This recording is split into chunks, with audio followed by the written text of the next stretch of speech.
This is an Arleigh Burke-class guided missile destroyer, and it is 10,000 tons of pure American diplomacy. It carries enough firepower to take out any conventional weapon on Earth and can do so in a fraction of a second. But this capability is just a small taste of what these ships can actually do. And it all starts right here, at these metal doors that hide how these ships punch back. The Mark 41 Vertical Launching System, or VLS, occupies 2 armored modules on the Paul Ignatius, 32 cells forward of the bridge, 64 cells aft between the tunnels. Each cell measures approximately 25 inches square and extends 25 feet below the deck in the strike-length configuration. The cells are constructed from steel with blowout panels designed to vent an accidental detonation away from adjacent cells. What fills those 96 cells depends on the mission. The Standard Missile 2 Block 3 Alpha handles air defense. It measures 15.5 feet long and 13.5 inches in diameter, weighing approximately 1,558 pounds at launch. A dual-thrust solid-fuel rocket motor accelerates it to speeds exceeding Mach 3.5. But once it gets to the general area of the target, it has to find it. That's where this genius part happens. Guidance uses semi-active radar homing in the terminal phase, the final seconds of flight when the missile needs precise guidance to hit something moving at hundreds of miles per hour. The ship's SPG-62 illuminator radars aim a focused beam at the target. That beam bounces off the target and scatters. The missile's seeker head detects this reflected energy and follows it to the source. The missile doesn't generate its own radar signal, it just listens for the reflections from the ship's illuminator. The problem: the ship only has 3 SPG-62 illuminators. Each illuminator can only guide 1 missile at a time. So even with 96 missiles in the magazines, the ship can only guide 3 SM-2s simultaneously in their terminal phase. Against a saturation attack with dozens of incoming threats, that bottleneck becomes a serious problem. The Standard Missile 6 solves this problem with both its range and capability. It's larger, 21 feet long, over 3,500 pounds, and uses active radar homing in the terminal phase. Instead of listening for reflected energy from the ship's radar, the SM-6 carries its own radar transmitter in the nose. In the terminal phase, it turns on this seeker, finds the target itself, and guides autonomously. The ship can fire a dozen SM-6s at a dozen different targets, and each missile handles its own terminal guidance. No illuminator required, no bottleneck. This allows engagement of multiple targets simultaneously. SM-6 can also engage ballistic missiles in the terminal phase and conduct anti-surface warfare against enemy ships. During Formidable Shield, the Paul Ignatius fired 3 missiles in live-fire exercises.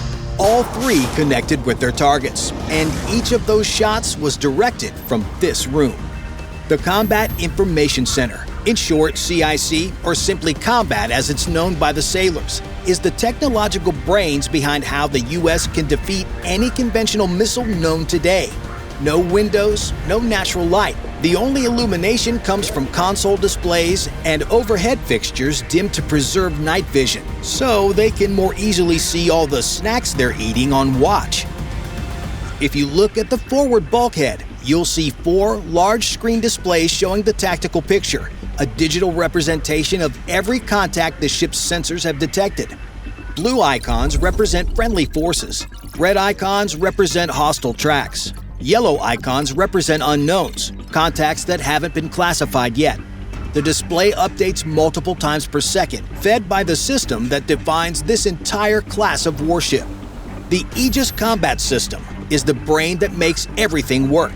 Developed by RCA in the 1970s and continuously upgraded since, Aegis takes raw sensor data from radar, sonar, electronic warfare receivers, and satellite links, fuses it into a unified tactical picture, and presents that picture to operators who can engage threats in seconds. The name comes from Greek mythology, the shield carried by Zeus.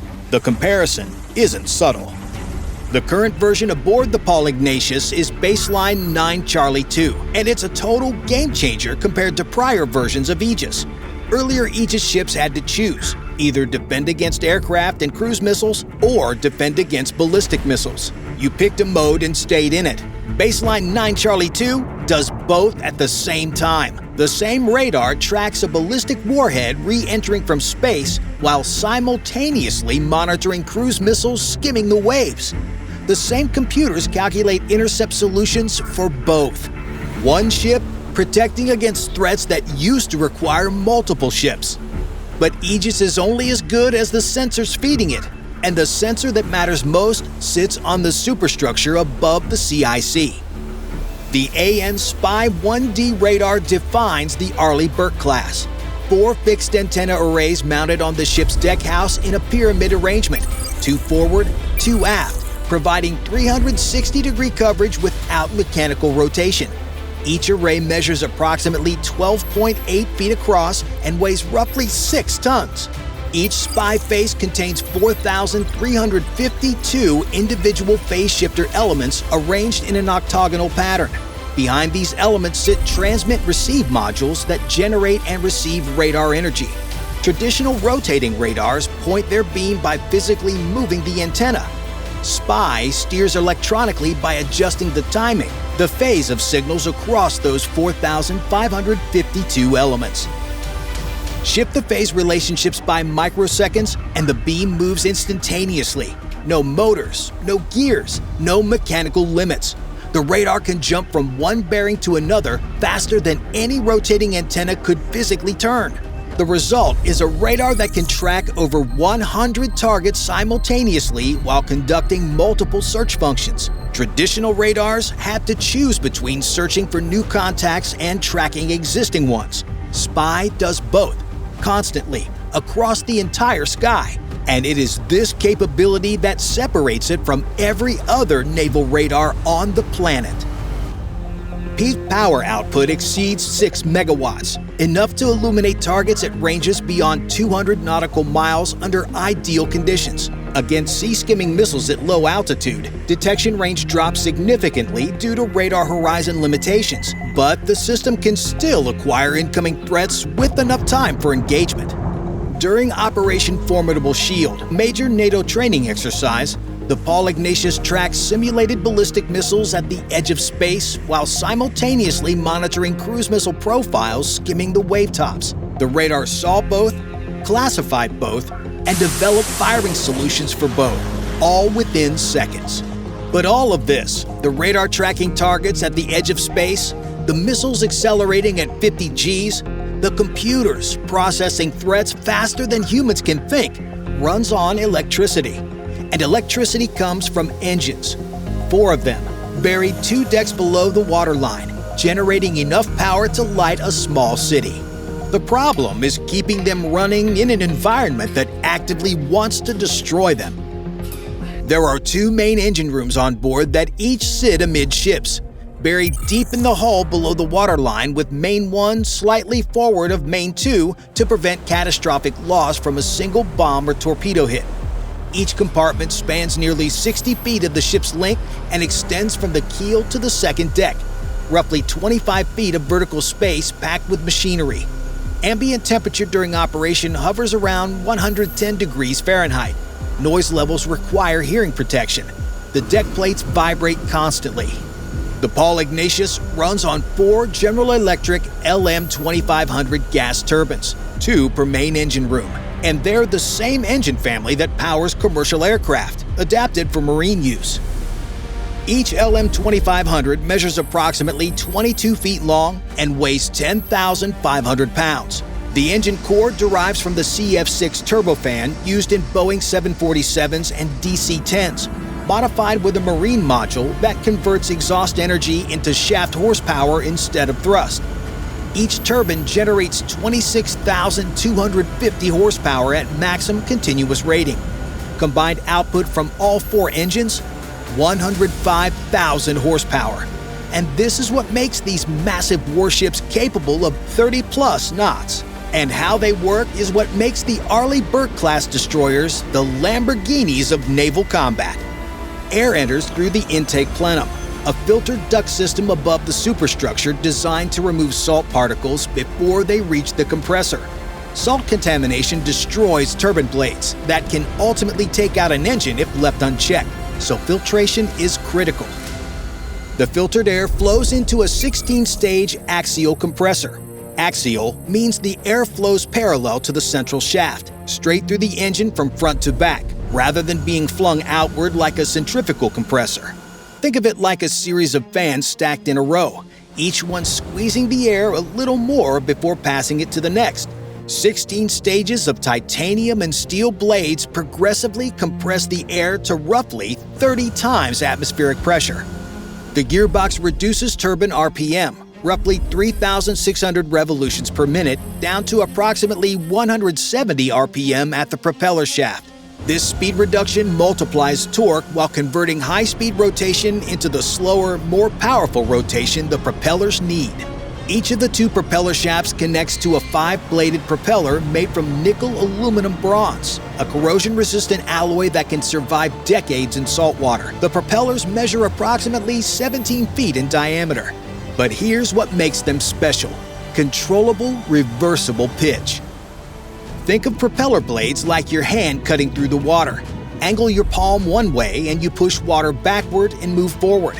Angle it the other way and you push water forward and move backward.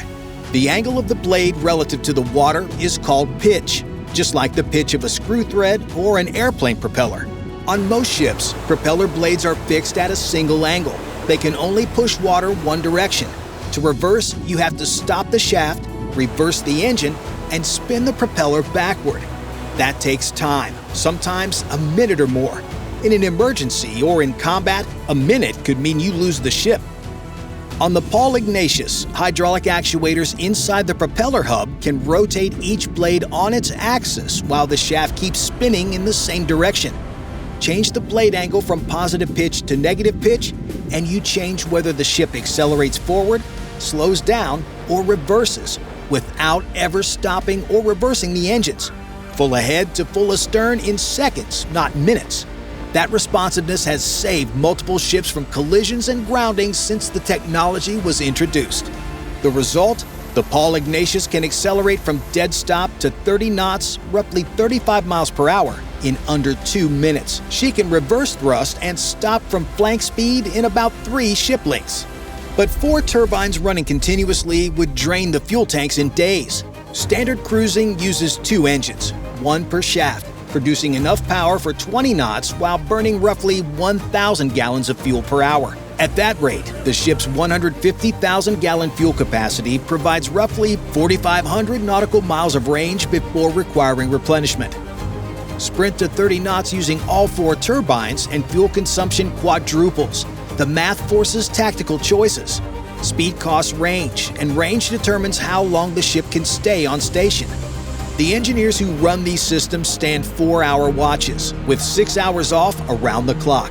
During Operation Formidable Shield, they kept every system online for 22 consecutive days without a single propulsion casualty, Navy terminology for any breakdown or malfunction that affects the ship's ability to move or generate power. The engineers keep the ship moving, but what happens when something gets through the outer defenses and hits the hull? The Mark 45 Mod 4 lightweight gun sits on the forecastle forward of the BLS cells.